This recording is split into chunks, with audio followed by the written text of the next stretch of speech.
হ্যাঁ।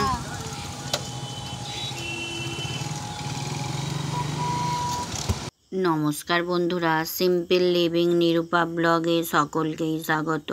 আজ বৃহস্পতিবার, এখন বাজে সকাল 9:30। ব্লগটা এখন থেকেই শুরু করছি। নিম্নচাপের জেরে গত 3 দিন ধরে অঝরে বৃষ্টি চলছে, তার সঙ্গে তো চলছে ঝোড়ো হাওয়া। আমাদের এখানে তো প্রচণ্ড পরিমাণে ঝোড়ো হাওয়া বইছে আর প্রচণ্ড পরিমাণেই বৃষ্টিটা হচ্ছে। তবে ছেলে বলল যে ওদের ওখানটাতে বৃষ্টি হচ্ছে, তবে এতটা হচ্ছে না। আর দেখুন আকাশের শুধু অবস্থা, একদম কালো কুচকুচ করছে মেঘ। আর অঝরে তো বৃষ্টি হচ্ছে। 3 দিন ধরে বৃষ্টি হওয়ার কারণে জামা কাপড়ের যেন পাহাড় জমেছে। সেগুলো তো কাচাকুচি করাই যাচ্ছে না, যেগুলো করেছি সেগুলোও শুকোচ্ছে না। রোদ্দুর বেরোক, সেদিনকেই কাচাকুচিটা করব। আর এই দেখুন রান্না বান্না করতে আবারও বসে গেছি। এখন আমি একটু এঁচোড়ের কালিয়া করব। এই এঁচোড়টা রায়বাবুর একজন বন্ধু দিয়েছে। তাদের গাছের 12 মাসই এঁচোড় হয়, সেই জন্য বললো এই এঁচোড়টা খেতে ভীষণই ভালো। আর এখন কিন্তু পাকা কাঁঠালের খাওয়ার সময়, তারপরেও দেখুন আমরা এঁচোড় করছি। আর এই এঁচোড়ের কালিয়াটা খেতে ভীষণ ভালো লাগে। তবে এই এঁচোড়ের কালিয়াটা করতে গেলে এঁচোড়টাকে একটু বীজটা একটু শক্ত শক্ত হলেই ভালো লাগে, সেই জন্যই একটু কোটা বাটা করে নিচ্ছি। আর যেহেতু এখন 10:30 বেজে গেছে, আমার ভাত রান্না হয়ে গেছে। আর রায়বাবুর জন্য করব গরম গরম বাটা মাছের ঝোল।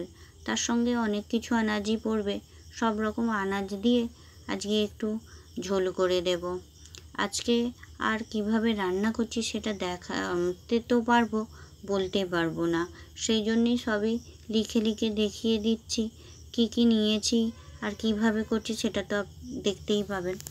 আর এই রান্না করতে করতে আপনাদের সঙ্গে আজকে একটা ঘটনার কথা বলি। ঘটনাটা সত্যি একটা দুর্ঘটনাই ঘটে যেত যদি সবাই কাছে না থাকা যেত। আজকে সকাল 7টার সময় রায়বাবু আর রায়বাবুর ভাই দুজনে চেয়ারে বসে চা খাচ্ছিল। হঠাৎ করেই রায়বাবুর মাথাটা ঘুরে গিয়ে আছাড় খেয়ে পড়েছে। তবে মাথাটা পড়েনি মাটিতে, সেই জন্যেই বাঁচা, নাহলে মাথা ফেটে একাকার হয়ে যেত। কেন যে হঠাৎ করে রায়বাবু মাথাটা ঘুরে গেল সেটা রায়বাবু নিজেও বুঝতে পারেনি। তারপরে তো আমরা ডাক্তারবাবুকে ফোনও করলাম। ডাক্তারবাবু বললেন যে একবার সব কিছু মাপিয়ে নিতে, যেমন প্রেশার, অক্সিজেন লেভেল, তারপরে পালস রেট সবই নর্মাল আছে। সেগুলো জেনে এবার ডাক্তারবাবুকে ফোনও করা হয়েছিল। বললো ঠিক আছে, এটা হয়তো কোনো কারণে হতে পারে। তখন আমাদের একটা কথা মনে হলো, রায়বাবুর গত বছর অপারেশনের পরে চোখের কাছে ইনফেকশান হওয়ায় খুব যন্ত্রণা হয়েছিল। চোখের ডাক্তারবাবু বলেছিলেন ওনাকে চোখের ওখানটায় অপারেশন করতে হবে। তখন তো আর করা হয়নি, আবার সেই চোখ দিয়েই জলটা পড়তে থাকছে, সেই কারণেও হতে পারে। আর সঙ্গে তো এই যে কদিন বৃষ্টি হচ্ছিল, তার ঠান্ডা হাওয়া লেগে একটু সর্দিও হয়েছে, সেই কারণে মাথাটা টিপটিপ করছে বলছিল, সেটাও হতে পারে। যাই হোক, ওনাকে তো অন্য কোনো ওষুধ দেওয়া যাবে না, ডাক্তারবাবু বলেছেন। আর চোখের যখন অপারেশন করা হবে তখন ওই যে হার্টের ডাক্তার দেখানো হয়, ওনাকে অবশ্যই জানিয়ে দিতে হবে। তখন উনি পরামর্শ দেবেন যে কী ওষুধ খেতে হবে বা কী ওষুধ খেতে হবে না। সেই জন্যেই আরও আমরা চিন্তিত আছি যে চোখটা অপারেশন করব কি করব না। রায়বাবু বললেন না, এখন করব না, এই সায়নের পরীক্ষাটা হয়ে যাক, আমরা মুকুন্দপুরের ওই যে শঙ্করনের তলায় আছে ওখানেই যাব, আমরা আর চেন্নাইয়ের শঙ্করনের তলায় এবারে যাব না। রায়বাবুকে নিয়ে অত দূরে যাওয়ার কোনো প্রয়োজনও নেই, সামনেই যখন আছে সুব্যবস্থা, কেন আর অত দূরে যাই। যখন প্রয়োজন হবে বা কিছু করার থাকবে না তখন যাওয়া যাবে। মেনলি আমার জন্যেই যাওয়া হবে, তার সঙ্গে তো রায়বাবুর চোখও দেখানো হবে। দেখা যাক কত দূর কী হয়। তবে 2 সপ্তাহ পরেই মনে হয় যাওয়া হবে। কারণ সায়নের পরীক্ষা শেষ হতে 11-12 তারিখ লাগবে। তারপরে তো আমাদের এখানে রথ আছে, এমনিতেও সবাই ব্যস্ত থাকবে, যেতে পারবে না। সবার আগে যদিও অসুখ বিসুখ, তারপরে অন্য কিছু দেখানো তো হবে। এখন রায়বাবু মোটামুটি ভালো আছে সকালের পর থেকে, তবে উনি ঘুমাচ্ছেন। সেই ফাঁকেই আমি রান্নাটা করতে চলে এসেছি। আর এই যে সকালবেলা সায়নকে ফোনও করেছিলাম, ও আজকে আবার এত বৃষ্টি হচ্ছে যে ও আজকে ট্রেনটাও মিস করেছে, স্কুলে যেতেই পারেনি। আগের দিন তো বৃষ্টির জেরে বাড়ি থেকে স্কুলে যাওয়ার জন্য বেরোতেই পারেনি, আর আজকে আবার ট্রেনটাও মিস হয়েছে।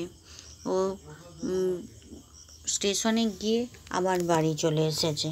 বাড়ি এসে ফোন করেছিল যে আমি আজকে স্কুলে যেতে পারিনি, ট্রেনটা পাইনি। ওকে আবার বলে দেওয়া হলো যে তাহলে স্কুলে একটা তুই চিঠি লিখে পাঠিয়ে দে যে কেন যেতে পারিসনি সেই কারণে। ওকে কিন্তু জানানো হয়নি যে রায়বাবুর এরকম হয়েছে। ও জানলে খুব চিন্তা করবে, সেই জন্য ওকে আর বলা হয়নি। দেখা যাক তারপরে বলা যায় কি না। কিছুক্ষণ পরে আবার রায়বাবু বলল যে না, ওকে একটু জানিয়েই দাও, নাহলে ও খুব কষ্ট পাবে। তারপরে তো আমি ফোন করে ওকে জানালাম যে দেখ তোর বাবার এরকম হয়েছে। তখন ও খুব চিন্তায় পড়ে গিয়েছিল। ওর দিদা, তারপরে মামার বাড়ির সবাই খুবই চিন্তায় আছে। দেখা যাক, ও মনে হয় বিকালের দিকে আসবে। ও তো একবারও বলছে না যে আমি যাব, তবে আসবে তো অবশ্যই। বাবার অমন হয়েছে, আসবে না? ও বাবা, বলতে বলতে কালকে সন্ধেবেলা দেখি এসেও গেছে। আর এই দেখুন আজকে ওর দিদা আর ও এসেছে, কিন্তু ওর দিদা আজকে চলে যাবে, ও আজকে থাকবে। কারণ ওর বাবার আজকের শরীরটাও খুব একটা ভালো নয়। ওর দিদা চলে যাচ্ছে, কালকে ওর ছোট দিদা আবার একটা মাসির বাড়ি যাবে। ওর মাসির ছেলের শরীরটা ভালো নয়, দেখতে যাবে। আমাদের যেহেতু যৌথ পরিবার, সেই জন্য একজন গেলে একজন থাকে। এই যে আমার দুটো যা, ছোট যা বড় যা, মা বাড়ি যাচ্ছে, সেই জন্য একটু প্রণাম সেরে নিচ্ছে। আবার বলছে কি গো, রথে আসবে তো? মা বলছে না, রথে আর আসতে পারবো না, দেখা যাক কবে আসা যায়।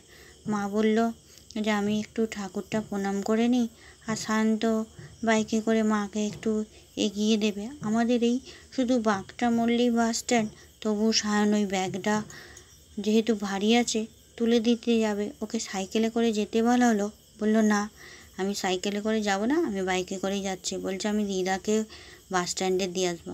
এই দেখুন দিদাকে বাইকে তুলছে, বাইকে করে নাকি দিদাকে দিয়ে আসবে।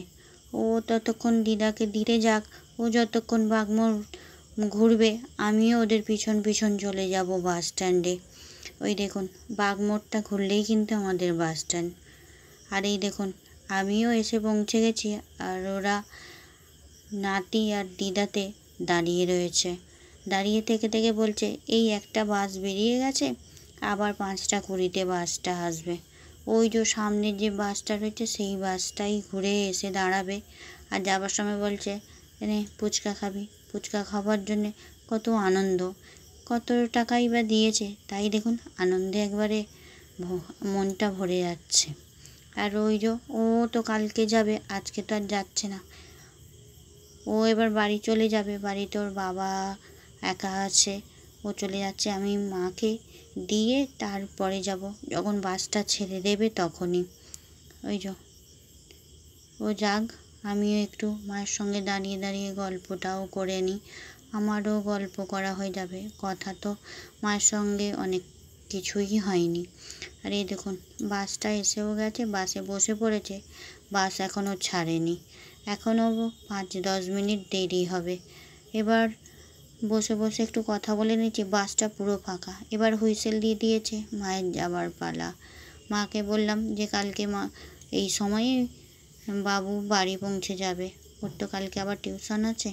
তাহলে মা এগিয়ে যাচ্ছে, গাড়ি ছেড়ে দিয়েছে, আমিও বাড়ির দিকে রওনা দেবো। দেখুন মনটা একটু খারাপ লাগছে, কালকে আরও খারাপ লাগবে। তাহলে চলুন ব্লগটা এখানেই রাখছি। দেখা হবে নতুন একটা ব্লগ নিয়ে।